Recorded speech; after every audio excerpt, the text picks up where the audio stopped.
So I'm very proud to be here with Will, who is one of the founders of olive oil brand Two Fields, based in Crete, clearly not in the UK. And yeah, Will, I'll let you sort of take it up from there and tell us why I'm interviewing you as part of Regenuary. Well, my brother and I have 200 olive trees in Crete, and we're small-scale regenerative farmers. And so we've been working regeneratively for about 4 or 5 years now, and we're taking the next steps to kind of build a project to help our community focus around regenerative and social kind of objectives. Loads of questions already from that. How did two boys from England end up farming olive oil in Crete? What's the backstory to that? Because I'm sure there must be one. Yeah, we all went out on holiday, my family, in 2013, and we were kind of traveling the island, and we ended up in Zakros, which is a really rural village, kind of farming community. What part of Crete are we talking? Eastern Crete. Eastern Crete, because it's a kind of this sort of shape, isn't it? It's kind of along the thing. So you're talking over this side, yeah? Yeah, but kind of as far east as you can get, right, okay. Kind of surrounded by olive trees. And my brother met Eleni, and he fell in love. And basically, shortly after, moved there. So sorry, he met his current wife on holiday. Yes. Fell in love on holiday. Yes. And then decided to move there afterwards. Yeah. And so is it holiday romance that's turned into you becoming a regenerative olive farmer? Yes. Amazing. That's kind of brilliant. We kind of joke that we're like unlikely apprentices to Greek farmers. So. Okay, so run me through that. How on earth did that work? So you guys came back from holiday, presumably your brother's still in touch with Eleni after holiday, and then what was he doing at the time that he was able just to go, I'm moving to Crete? So he had just he'd just finished university. Okay. So and I think he was looking at what he was going to do and if he was going to travel. So he kind of had that a bit of flexibility. Yeah. And then he moved there and basically started working in the olive fields just as a way to get by because he had to support himself. Right. And every family in the village works in the olives, and everyone is an olive producer. So where she comes from, that's pretty much the only that is the main industry. Yeah, in the summer there's a bit of tourism, right. But yes, that's kind of the main livelihood of people. And like, it's almost as if farming isn't a job because everyone does it. You know, right. It's not like just a part of life. Right. So tell me about tell me what happens when you work with olives. Like, what's the kind of yearly cycle? What are the jobs that obviously there's harvest, but apart from the harvest, which I think you just said you're back from harvest is like October, November, right?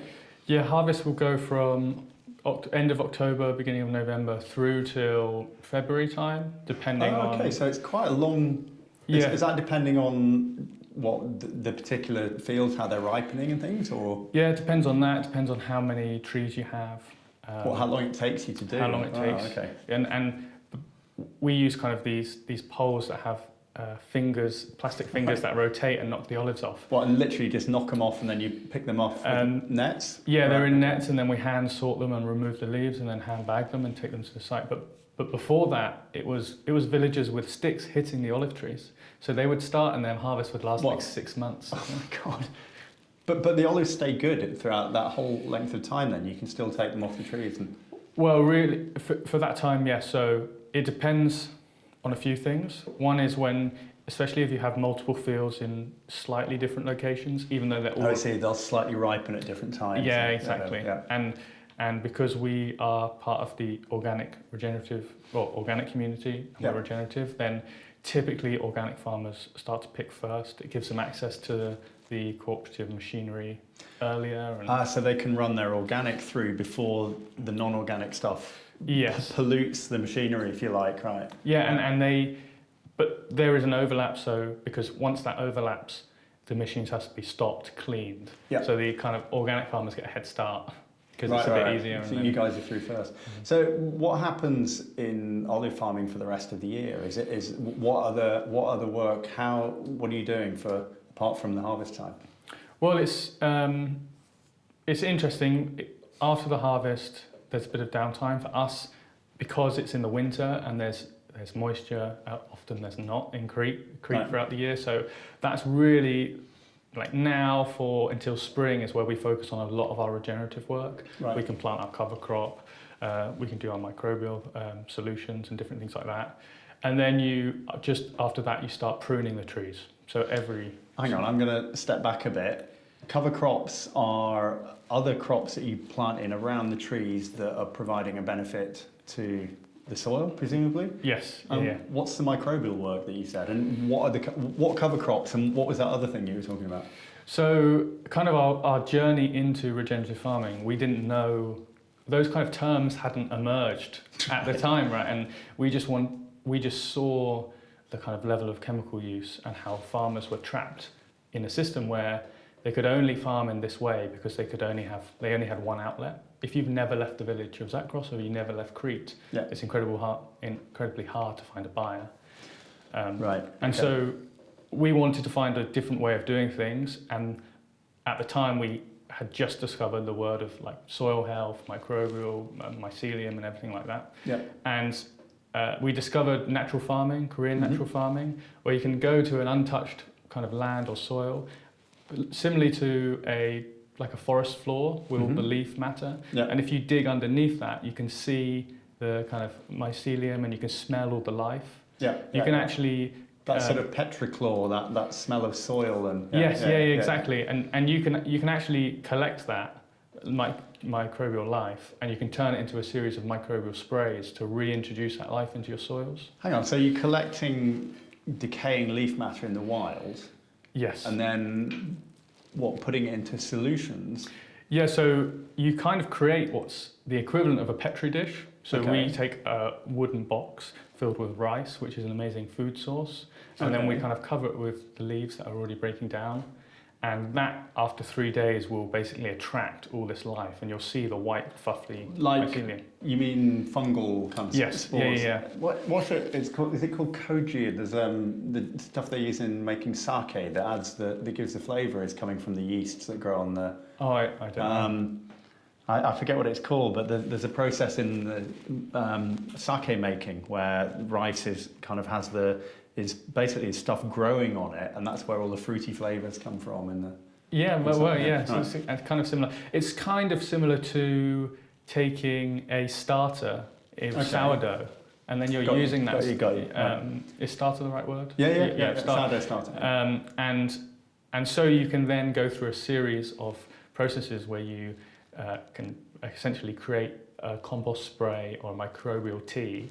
Wow. And then you can, when we prune our trees, we wood chip them and mulch them, and then we combine that with the microbial life. And the key really is that it's indigenous microbial life. So got you. It's from the place. Exactly. So we have a natural water source in the mountains, right? And there's a beautiful area there which we kind of get our microbial life. So you go out and actually take a little bit from the wild. You then grow it on rice as a substrate, and then spray it on your land to improve the microbial biodiversity, right? And then that helps break down the mulch from pruning the trees that you've turned into chip, and then it all is releasing nutrients naturally. Yeah, so essentially, because we're really interesting because we've got trees, so the trees are probably 70 to 90 years old that we're farming. Right. And so when we started, we were really inspired by natural cycles. Yeah. And so we're essentially trying to replicate forest cycles in our fields. Wow. So we kind of say, we're trying to push, if there was a spectrum, we're trying to push more to the forest than the farm. And so one of the things that happens in the forest is that, the leaves fall down, they're broken down by microbes, they produce this beautiful life, and there's these cycles. We replicate that in the fields. So if, I remember going to Mallorca last summer and seeing all the olive trees all lined up, and then the dirt in between them was like perfectly kind of groomed and clean, and there was no other plants. So would that be like a conventionally grown system then? Would those trees need artificial fertilizers and things like that if they're not working?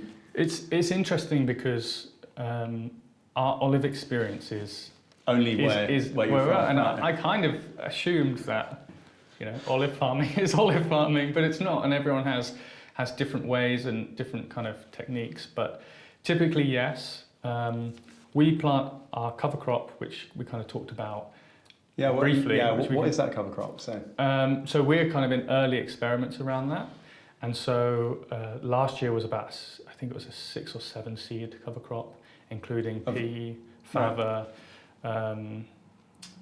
Vetch and a couple of other. Right, so there's some legumes in there that are putting some nitrogen back in. Yes, Okay. So part of that process is amazing for the soil. Yeah. Part of it is, if you'll see in areas with olive trees, there's kind of olive trees as far as the eye can see. Yeah. And so the reality is that's not natural. It's been born of industry. There's no monocrops in nature, as they say. Yeah. No. So the ideas of the cover crop is both for the soil, but to bring that biodiversity back in between the trees, and then this year for the first time, normally we can trim that down and we can mulch that, and again that's another layer. Okay, so when the cover crop's all grown up, which I guess is would it naturally die off in the summer? Yes. Okay. Yeah. So our long-term plan is hopefully to collect enough rainwater in the winter to irrigate and have ground cover throughout the year.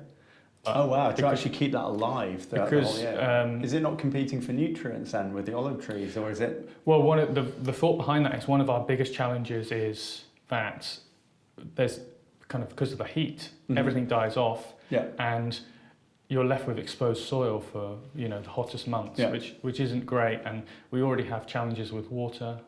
So it's fascinating because these systems are also interlinked. Because we have challenges with water, but if you have poor soil health, then your infiltration rates it's even worse.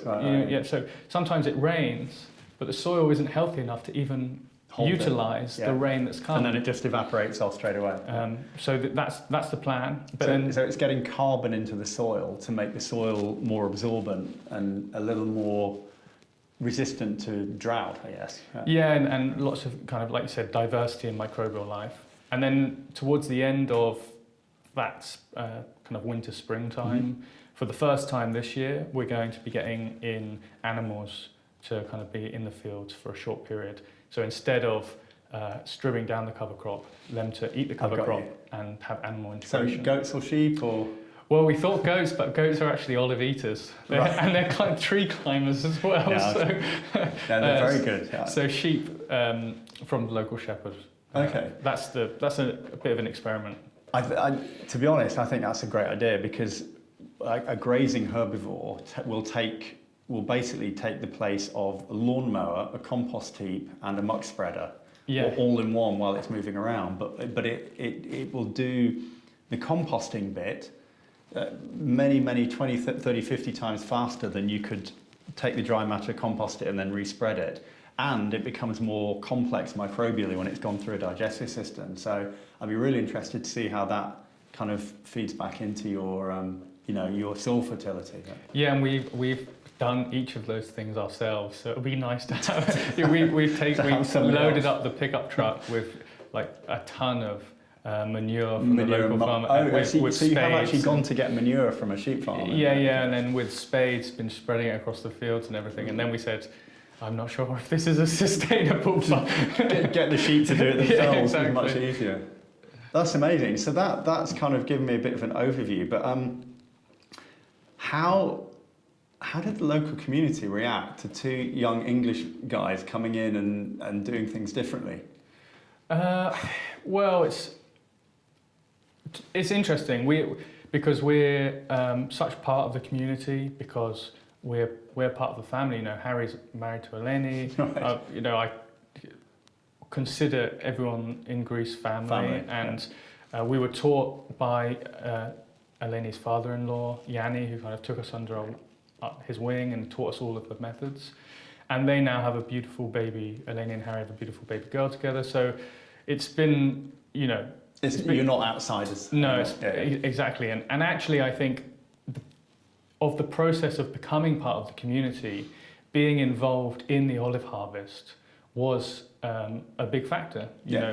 Understanding what the community goes through, being part of it, and kind of that respect. And mucking in and doing some hard work, I'm sure, is... I remember when I first did my olive harvest, we were at the cafe having a beer after, and one of the guys came round and put his arm around me and said, "Oh, you're part of the village now, you're a man." Oh, you know, we absolutely trashed. yeah, exactly.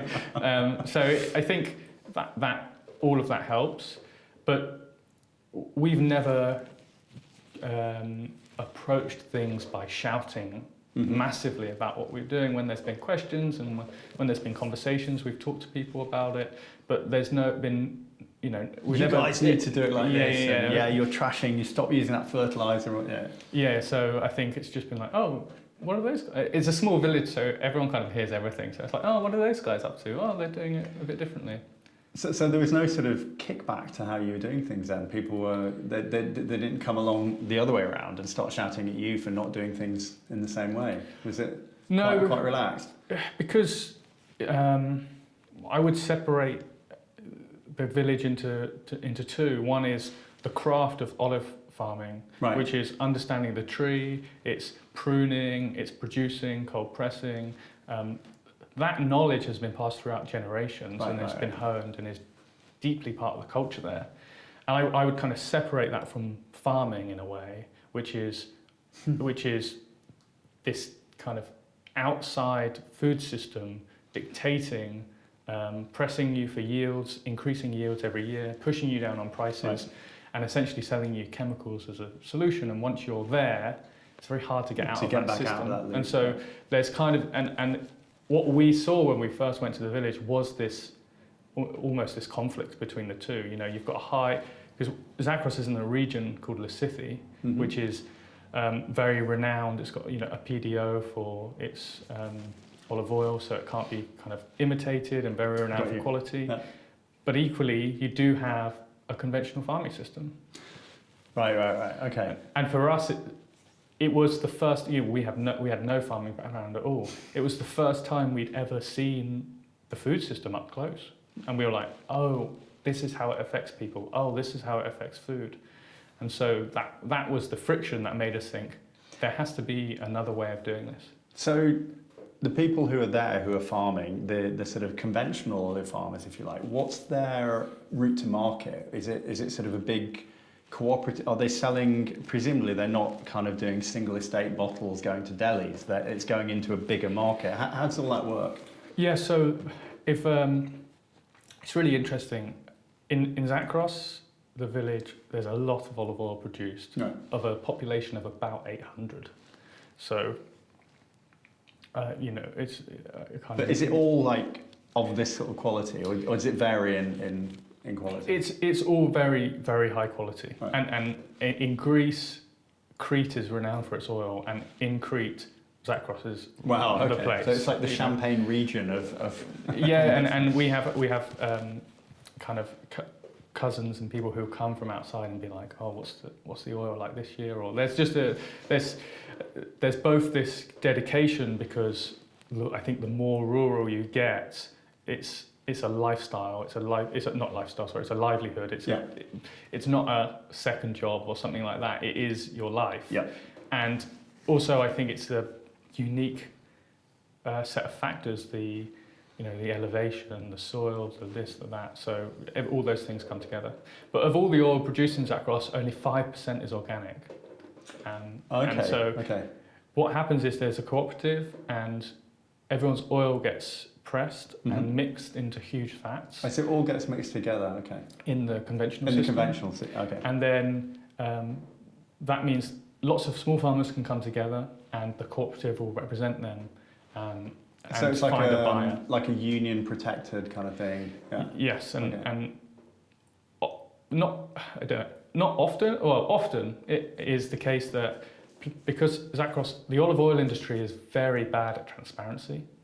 Because an area like Zakros has incredible oil, a different country, will come and buy a load of oil from Zakros, and they'll mix it, take it to Italy or Spain or wherever. They'll mix it with kind of lower grade oil, and on the back of bottles, you'll see bottled in Italy, or bottled in. I'm not picking on Italy. They make beautiful oil, but bottled in Italy, and that will mean literally bottled. So the oil could have come anywhere, in or out of the EU, and bottled in that place. So it could be that they're buying this high grade from places like Zakros and then blending it to bring up the quality of what they're selling in other countries. Or? Yes, yeah. Wow. But also it gets sold, to big buyers. But So how does a consumer then, somebody who wants to buy olive oil, wants to know that they're getting really good stuff? What's on the label that people should look out for? Is it like single origin or? Yes, you should look for, for example, on ours we put produced and bottled in, so that's an indication.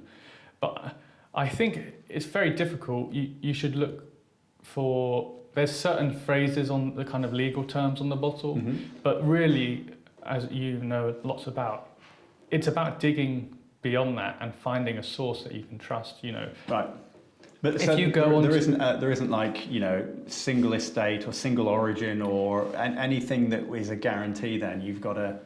There's produced and bottled by, and there's a phrase that says solely by mechanical means, produced exclusively by olives or something. So does that mean that there's no like solvents used in extraction? Yeah, it's a guarantee of the way it's been produced. Right. And then another good thing to look for, it's not essential, but is a mark like the PDO mark, which you'd find on cheeses or other things like that.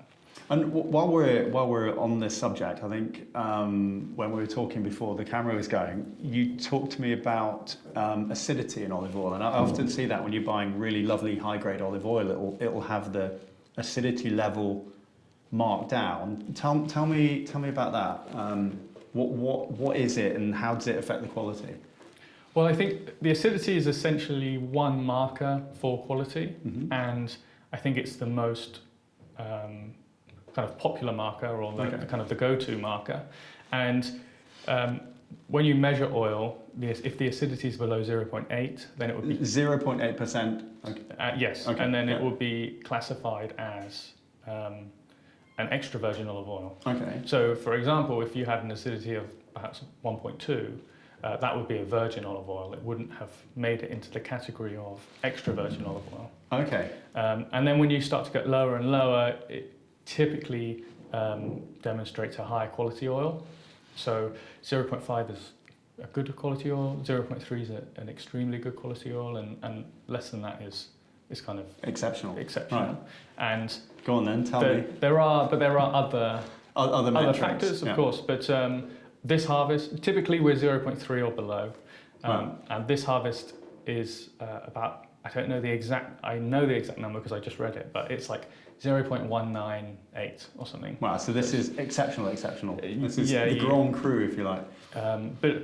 But equally, while that's a really important metric, I think being holistic farmers, we're always aware of not fixating on one singular thing, right? Yeah. So it's about the taste, it's about production methods. There's other things like peroxide value and polyprophenols, and it's a whole mix like anything. But the acidity is, when you read the acidity, that's not sort of how spicy it is, because olive oil can be kind of spicy, it can be fruity, it can have quite a lot of different things going on, right? And no, not really. I think they are kind of linked, but you have a variety. When you get into it, similarly like wine, you have a variety of different olives that have a variety of different tasting notes.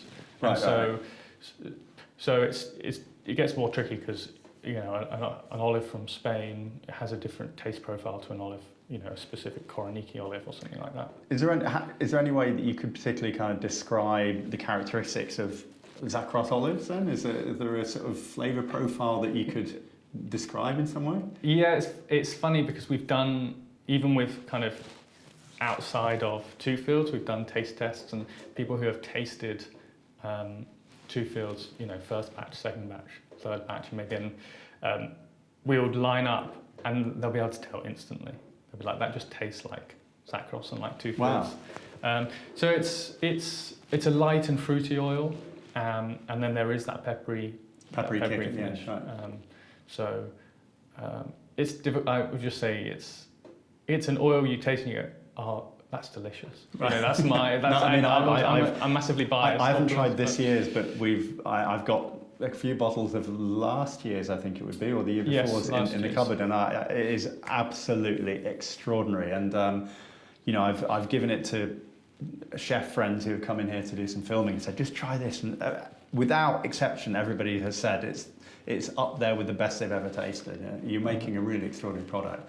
But, I just wondered if there's sort of any particular kind of notes that come through every year that are related to the variety and the land or anything like that. Well, the thing is, I really love about it is it's every batch. It's almost like there's a circle, and that circle is the general area of taste note. Of tasting. So do you have a tasting wheel for olive oil, like you do with wines or coffees or things? Or? I don't. Then maybe there is one out there. Someone must have done one, right? It's such a big industry. But it's like you can always know that it fits within that circle, but even though it does, each batch is unique, and it has like it might lean slightly this way or slightly more bitter or slightly more fruity, and I think there's something really exciting about that, you know, because I like to think when we're doing the harvest every year and we're rebuilding the land, I think of them. I think every batch is a layer, and so you have all these layers. But a batch is what, 1 year's crop? Is that what you mean by batch? Or? That's what. Yes. Yeah. Okay, yeah. Right. So you have all these layers, and every layer is connected because they've been harvested from the same land, from the same soil. But each layer is also unique in itself. Because the land's different, you're doing different with slightly different year, weather, microbes, all kinds of stuff. Rainfall, yeah, exactly. And so what I like is, if you think about them all like layers, it means that this batch is also not just itself, but it's also defining everything's to come, because the next layer will sit on it. And so I see where you're coming from. So I think about it as, you know, in our lifetime, as we're stewards of the land, we have X amount of layers, and you want to build up more. When we choose, you know, whether that's a positive layer or a productive layer, or, you know, a regenerative layer or not. So the most, you know, kind of the best layer we can lay each year is giving us as good a chance to make amazing olive oil in 10 years, 15 years. I understand, I've got you. So something that's kind of a question that sprung to mind since you've been describing this kind of, you know, this building layers of flavour is, within the community, you two, you know, young English guys have come in and started making this extraordinary oil. Have the, you know, the old producers who are there, have they gone, hang on, what this guys are doing is good? And have you been sort of sharing your methods with the old school? Well, it's interesting. I think there's this 5% organic community, and we have a good relationship with them, and they're really interested in what we're doing, and we kind of talk about things. But there are people ask questions, and it's funny. So I've got an amazing photo of an old guy who lives down our road, and he's just got back from his garden, and he's picked a sack of potatoes, and he's got a sack of potatoes and his walking stick, and he's walking back down, and he's looking at us, and we've got the truck with a huge tank full of water and solution, and we're mixing the microbial solution with that, and it's bubbling away, and there's this photo of these bubbling microbes, and this guy kind of looking like what is going on? And I think there's two sides. There's interest in the farming side. One, because, as we talked about, there's living memory of time before chemicals. So that's super interesting. So even the non-organic guys, the older ones, are remembering doing things more how you're doing them now, then, or it is an older generation. So it's so our grandpa-in-law is 93, and he remembers farming. You know, he had chickens in his field, and he planted crops around his trees, not because he thought he was regenerative, but because he had limited space and he needed crops. And he wanted chicken, eggs and crops. And it worked. And it worked. And recently I was speaking to my friends in Greece, and I was trying to explain what we're doing and why we're doing it. I talked about planting crops. I talked about this, and then I said the word vetch, or vico is a word of a plant that used to be planted to feed the animals. Mm-hmm. And I said, oh, and then we're going to get sheep in and have sheep there. And they went, oh, you want to farm like the old way? And I was like, yeah, that's kind of it, Amazing. exactly. Right. And so it's really interesting because, you know, here we can talk about, I love talking about change and building regenerative change and building a food system that's championing these things. But in different cultures and different places, you have to have a different context, and you have to connect and have a conversation with people in a way that is relevant to them. And so that's really interesting because the context is different. Yeah, a lot of the conversations I have with food producers here, they're talking about regenerative as if it's this new thing, right? It's just like all these methods. Oh, we're going against the industrial agriculture and we're putting everything back and we're building biodiversity, but yeah, interesting context that where you guys are, it's just how things used to be done. But are there, on the back of that and seeing what you guys are doing and your success, are you seeing other people kind of wanting to know how to grow their own, fungus water to then spray on the land? Are people actually starting to do what you do? Well, I think the biggest piece of the puzzle really is getting people the access to opportunity to allow them to do that. And what I mean by that is you have to be in a market that values certain things in order to be able to do that. Right, and so you have to differentiate the product from the mass market somehow, you mean? Well, I mean, it's not an easy process to go from being a chemical conventional farmer through to, I mean, it is and it isn't. It depends of what perspective you take. But when you're in a situation where the only buyer you have is pushing you down on price, you need a way of guaranteeing your yield. And the truth is that in the chemicals kind of work in a short sense. Well, sure. Yeah. Otherwise, they wouldn't be used. Yeah. We have our biggest pest is fruit fly, and there's a window of months where that fruit fly can come, and that if you spray chemicals, you're going to kill the fruit fly. And what it does, and this is the big distinction, is it, in quotation marks, guarantees you a crop for this year, but it does not guarantee you a crop in 10 years or 15 years or 20 years. And when you're living a life where your livelihood every year is at stake and on the edge there, then you have to take that option. Because I get that's crazy. And that's so very well put. When we're talking about these things, what we have to understand is there has to be a system that champions them and puts people first. And so, yes, people are interested, but people are also interested in getting fair and secure livelihoods from their oil. So is the solution then to help people realise that if they go down the organic route and they make an exceptional product, it can fetch a higher value, and then helping find a route to market for that? Is that a part of what you're doing, or? Yeah, so that's our plan. I think we kind of took 2 fields as an experiment to see what was possible, and we knew there were 2 parts to that. The first was in the fields and on the ground, as it were, and the second was building something commercially viable in the UK to know that the system could be complete.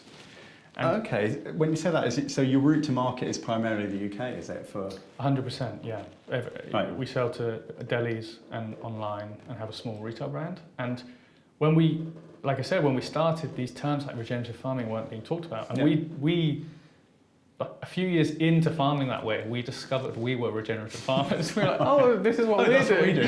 That's cool. And so we weren't sure whether people really wanted to hear about microbial sprays and talk about this and talk about it. And it turns out they did. And we sold out our first batch and we sold out our second batch. We've just about to sell out a third batch, which was in collaboration with the first ever organic farmer in the village. Like 20 years ago, he pioneered the movement and we wanted to support him. And so... So now the brand of Two Fields isn't just the oil that you and your brother are producing, but you're helping bring a route to market for other organic producers in your area. Well, it is we kind of have batch 1, 2, and just about to do batch 3, which is all our oil. And we've been All your oil as in just you, just or other two fields. Just two fields. Okay. And we have been our brand has been built on that. We have the idea that we handpick every olive, we hand number every bottle, and every drop's traced back to our two fields. So literally two fields as well. Yes. Right, yeah. And we've just grown because we've inherited fields.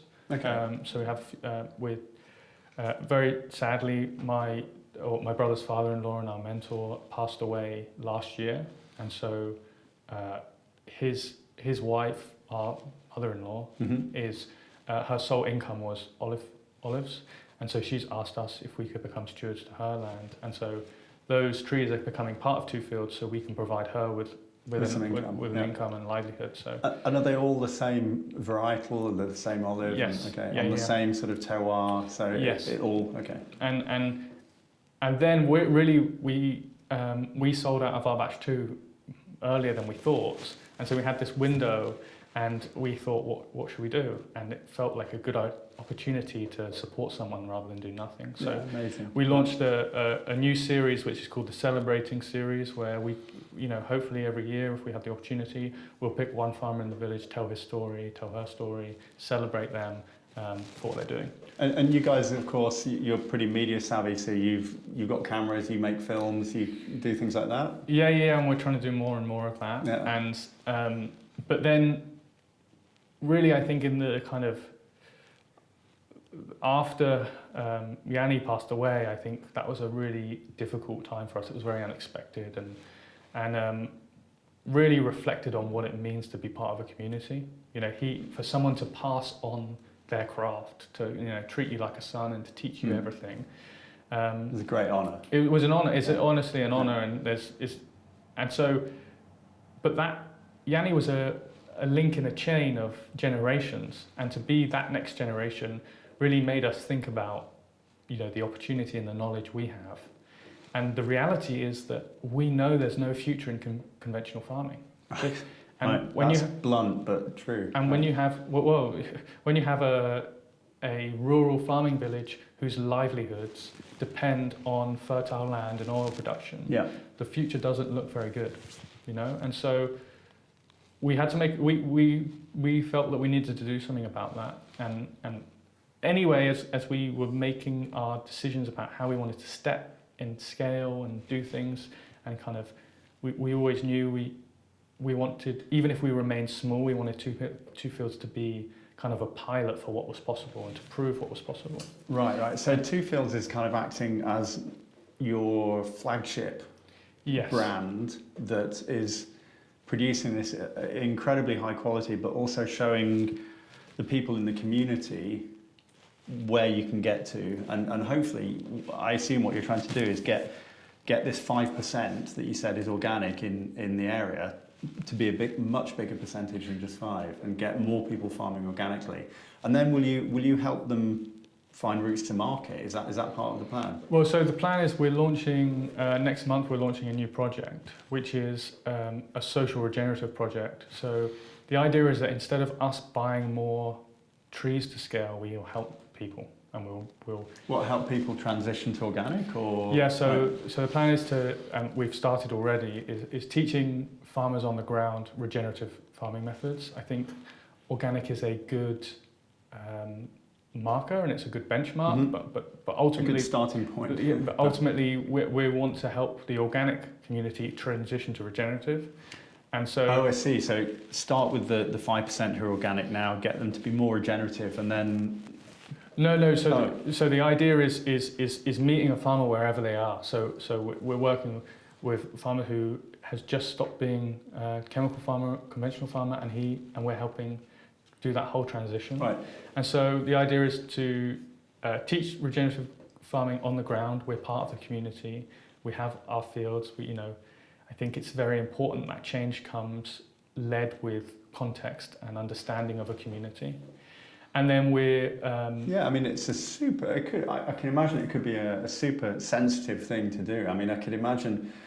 It sounds like you've been very welcome there, but I'm just trying to picture if you guys had gone into France and done winemaking and tried to, show people a better way, how that might be different, and, Well, I think essentially and then we're going to be providing kind of fair and secure livelihoods and partnering with restaurants, bakeries and chefs in the UK who want to be part of the project and who want to be part of the regenerative movement. So the idea is that we're going to build long-term relationships with people in the UK and long-term relationships with people in Crete, and we can meet them where they are. We can show them what we've been doing. We can teach them on the ground. We can go to the fields, and then we can provide them with an outlet to sell. Right.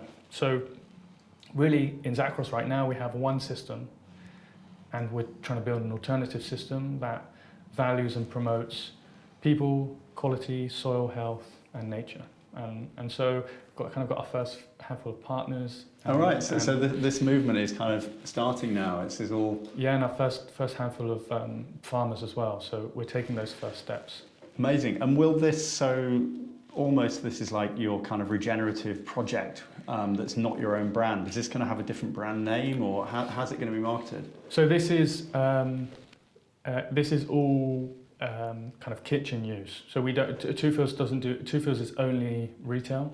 Our fields only ever retail in the 500 bottle. That's all we Right. And Okay. so these will be 5 litre tins to kind of chefs. Restaurants. Restaurants. Got you. So bigger volume, still incredibly high quality, but more for the catering industry. Yeah, exactly. And then it's easier to shift volume, I would think. In that way. Exactly, and that means that we're able to help people. And what's really interesting is it's a shift in dynamic, because Two Fields, the thing that's kind of always made Two Fields special is our size, and knowing that we're super Just small, Two Fields, and that we do hand number we literally hand pick every olive and hand number every bottle. And so there's something really beautiful about that. Yeah. But now with this new project, it's kind of flipped that on its head, because the more people we can help and the more partners we can get, the better. Yeah. And ultimately what it is for us is, we got asked this question of scale when we first started, and someone said, what can Two Fields really change? And I thought, maybe Two Fields can change nothing, or maybe it can change everything. You just don't know what happens. And so we sat with this question of scale for literally 4 years, saying, there will be a time where maybe we need to answer this question. We're not there yet. And ultimately the answer to that question is scaling the impact we can have rather than the trees we own. And Zakros is set up in a way where there's lots of small scale farmers. There's not big farms, and I don't think the answer in this context is a big farm. What it is about empowering lots of people to come together to help them be part of a system that champions the right things, and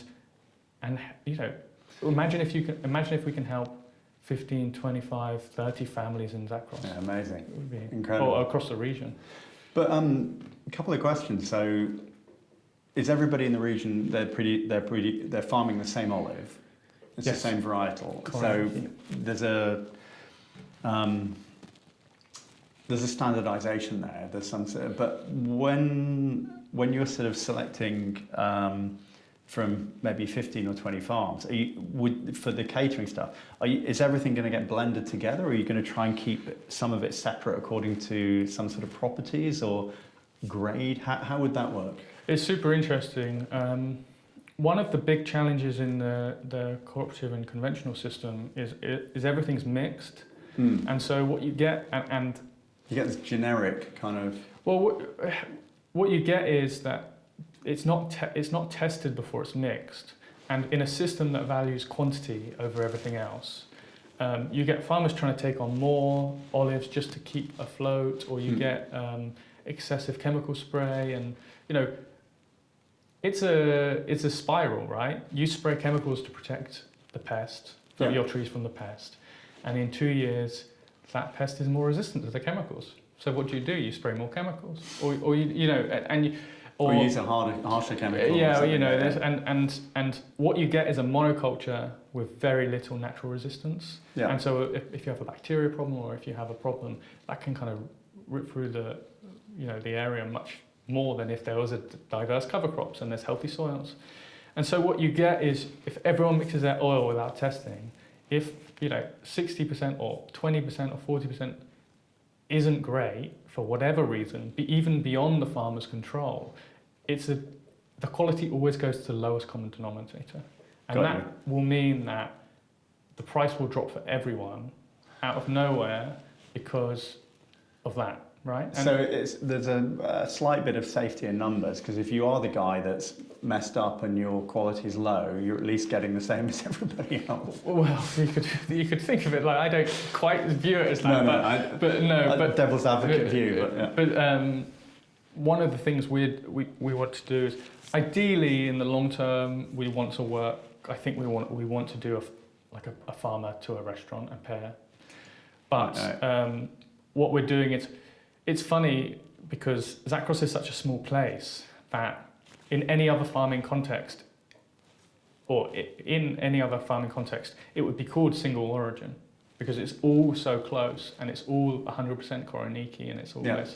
And so we're mixing the oils. But are they, just to understand, is it that when all the olives are picked, that they're all put together before they're pressed, or is it that the oils they're not pressed from separate farms and then poured together? Yeah, so they're all pressed from separate farms. Oh, they so are? Okay, right. All of the oil goes off extensive analysis, and then based on that.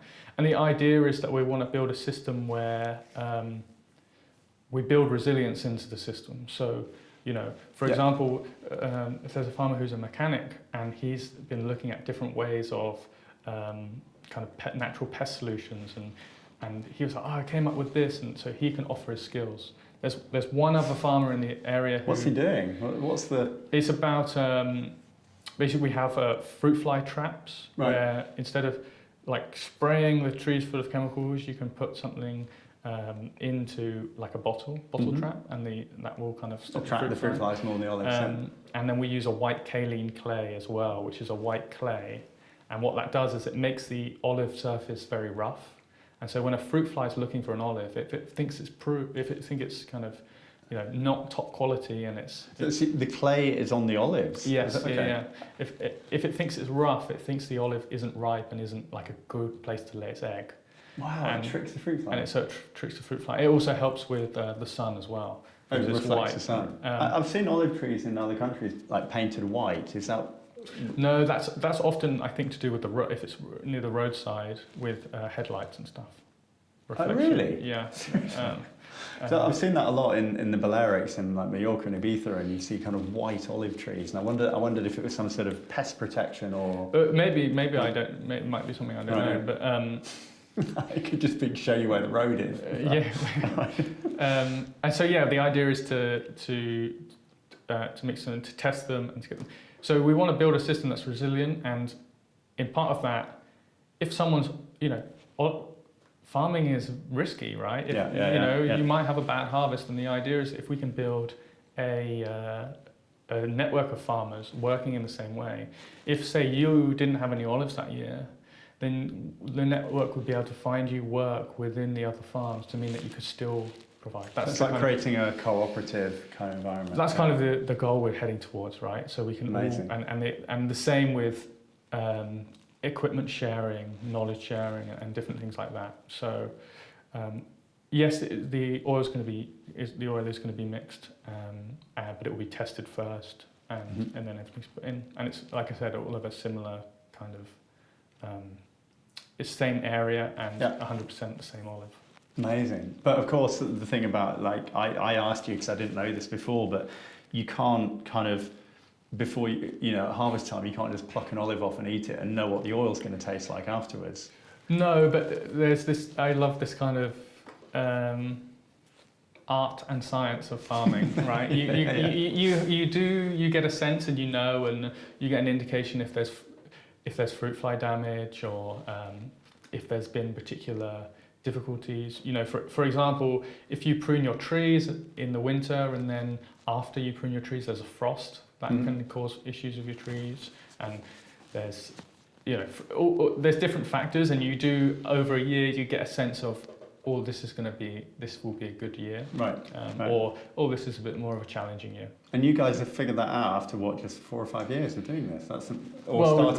Starting to. I think we'll always be there, and as is the nature of regenerative farming. Yeah. I think you're always kind of figuring things out, and a craft that's very old. So That's amazing. It's an incredible story. I'm quite excited actually to see what this bottle here. This is this year's harvest, right? Yes. Yeah. And you're pleased with it? Yeah, really happy with it. It tastes really good. Can we? Yes, after you, go for it. Thanks. I'm quite excited by this. The glass on so I don't spill it.